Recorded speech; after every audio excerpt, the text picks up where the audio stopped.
आदमी एक शादी के समारोह में एंटर करते हैं। वहां पर उनको एक लड़की मिलती है। उस लड़की का फियांसी मतलब मंगेतर आके उस लड़की से कहता है इससे शादी मत करना, तुम पढ़ थोड़ी रहे हो, तुम रट रहे हो। रटने से दिमाग कुंद हो जाता है, कुंद, डेड। पढ़ोगे, मन रटने के लिए नहीं बना है, मन देखकर समझने के लिए बना है। और जो चीज तुम समझ गए वो कभी भूलोगे नहीं। बालासोर में जो ट्रेनें लड़ी उनके नाम बताओ।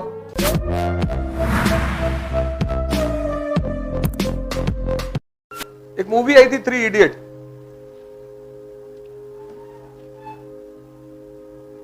उसका जो सुपरस्टार है वो है रैंचो। रैंचो को तुम एक अपना आइडियल बनाओ। रैंचो, इन्होंने कहा कॉन्सेप्चुअल क्लैरिटी थी। 3 आदमी एक शादी के समारोह में एंटर करते हैं, ठीक? किसी दूसरे की शादी, उनको पता ही नहीं किसकी शादी है। वहां पर उनको एक लड़की मिलती है। उस लड़की का फियांसी मतलब मंगेतर आके उस लड़की से कहता है किससे शादी मत करना। अननोन आदमी, अननोन आदमी किसी अपरिचित की शादी में घुस गया है और वहां एक अननोन लड़की से कह रहा है कि तुम अपने मंगेतर से शादी मत करना। वो कहती है एक्सक्यूज मी, कहता सुनो ये प्राइस टैग है, जिंदगी भर तुमको प्राइस बताता रहेगा। कहता डेमो दूं? हाँ, पहली क्वालिटी उस आदमी की है ऑब्जर्वेशन। तुम सब ने अपनी जिंदगी में ऑब्जर्वेशन छोड़ दिया है, देखना छोड़ दिया है। तुम्हारी सबसे बड़ी गलती है कि तुम सब ने अपनी जिंदगी में ऑब्जर्वेशन करना छोड़ दिया है। देखो, तुरंत चटनी उठाता है, ले आके उसके जूते पे डाल देता है, कहता है $300। कहता देख, जब तुम किसी बात को कहकर प्रूव कर ले जाते हो तुम्हारी एक्सेप्टेंस होती है। तो पहली चीज जो रैंचो की तुम्हें सीखने वाली है वो है उसका ऑब्जर्वेशन। दूसरी बात तुमने कहा कॉन्सेप्चुअल क्लैरिटी। 3 आदमी एक अपरिचित की शादी में घुसते हैं, पकड़े जाते हैं। वो कहती है ना आप मेरे पापा को प्लीज समझा दीजिए। तीनों टर्न हो, पूछते हैं कहां है तेरे पापा? कहते पीछे खड़े हैं आप।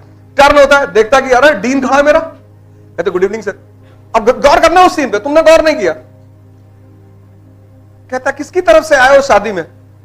एक आम आदमी हड़बड़ा जाएगा, हड़बड़ाएगा ना। कहते सर हम साइंस की तरफ से आए हैं।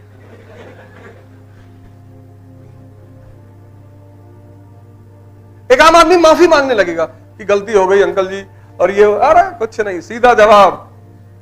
लड़की कहती है कि हमने तो इन्हें बुलाया नहीं और हम लड़की वाले हैं, तो ये लड़के वालों की तरफ से आए होंगे। कहता नहीं, हम साइंस की तरफ से आए हैं। कहता कैसे? कहता सर दिल्ली की शादियों में लाइट की बड़ी प्रॉब्लम है। प्रेजेंस ऑफ माइंड देखो, कॉन्सेप्चुअल क्लैरिटी देखो। ये वो मूवी नहीं थी, वो आज के युवाओं को एक संदेश था पढ़ाई का मतलब क्या होता है।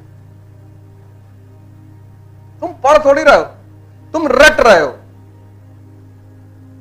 रटने से दिमाग कुंद हो जाता है, कुंद, डेड। जिस चीज का जो फीचर नहीं है वो चीज जब तुम उसके साथ करोगे, मन रटने के लिए नहीं बना है, मन देखकर समझने के लिए बना है। और जो चीज तुम समझ गए वो कभी भूलोगे नहीं। साइकिल चला लेते हो, है? अब कभी भूल सकते हो? यही तो खासियत है। एक बार तुम किसी चीज को समझ गए, तुम लाख कोशिश कर लो, किसी भी डॉक्टर के पास चले आओ कि भाई साहब हमको साइकिल चलवाना भुलवा दो। कितनी मुश्किल से तुम साइकिल चलाना सीखे थे। एक दिन लेके भागे थे, फिर डंडे में बीच में घुसे, फिर डंडे पे आए, फिर कितनी बार मारे गए साइकिल लेके जाने के लिए, लेकिन तुम्हारा जज्बात साइकिल लेके भागने के लिए खत्म नहीं हुआ। ऐसे देखो ना,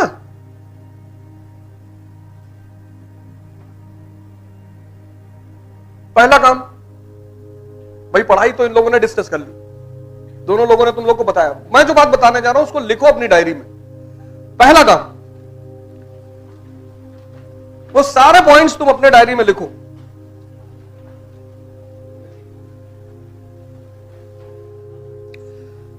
जो पहला काम हर युवा को करना चाहिए, करना ही चाहिए। तुमने एक बात तो एक्सेप्ट कर ली कि जिंदगी एक चुनौती है।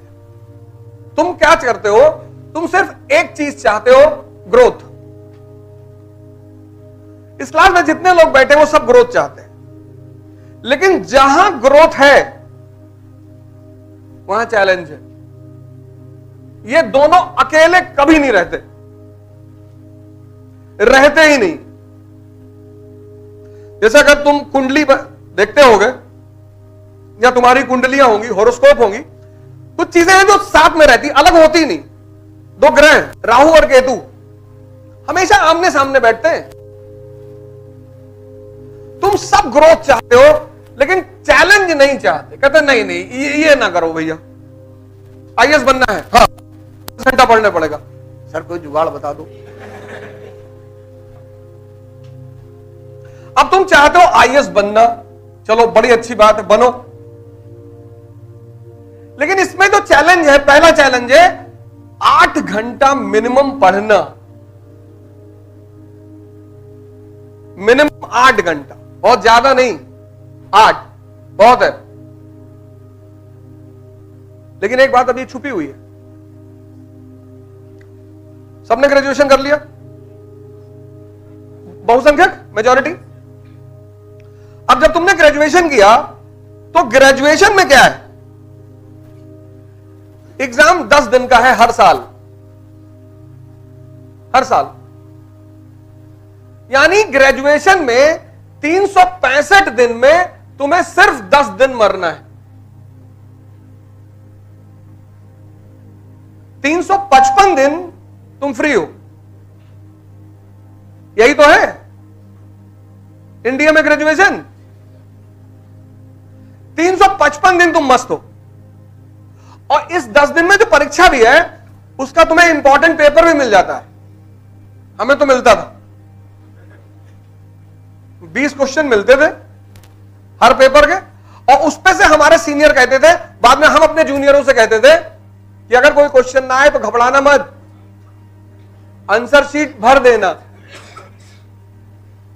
हेडिंग डालना नेशनल इनकम, और फिर पूरी 3 इडियट की कहानी लिख डाली कि एक रैंचो जीते, उनको एक बिजनेसमैन ने हायर किया था, वो इंजीनियरिंग कॉलेज में पढ़ने गए थे, उनका वहां के डीन जो है चतुर्लिंगम से सहस्त्र बुद्धि से बनती नहीं थी, उनसे वहां पे एक दुश्मनी हो गई। चतुर्लिंगम उनसे बहुत चिढ़ता था। उनके 2 दोस्त थे, फरहान और राजू। राजू के पापा बीमार रहते थे, उनको वहां एक सुंदर सी कन्या भी मिली, उसका नाम प्रिया था। वो अपने नाम के साथ चाचड़ नहीं जोड़ना चाहती थी, और लिखना क्या है, वही तो वो लास्ट में कहती है ना, प्रिया चाचड़। फिर वो बाद में कहता है कि मैं फुंगसुक वांगड़ू, कहती है प्रिया वांगड़ू।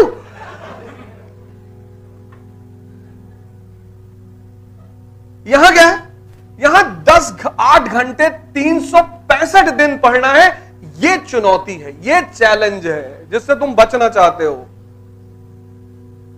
यहां सिर्फ 10 दिन पढ़ना है।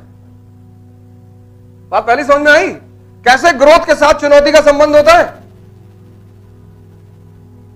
इससे तुम बचना चाहते हो।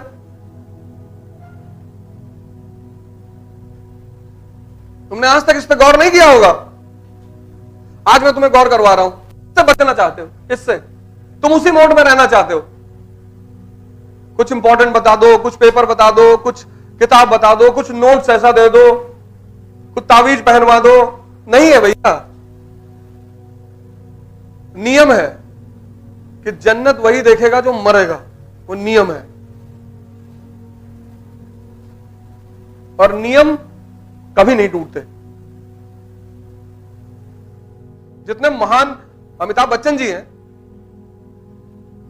अभिषेक बच्चन,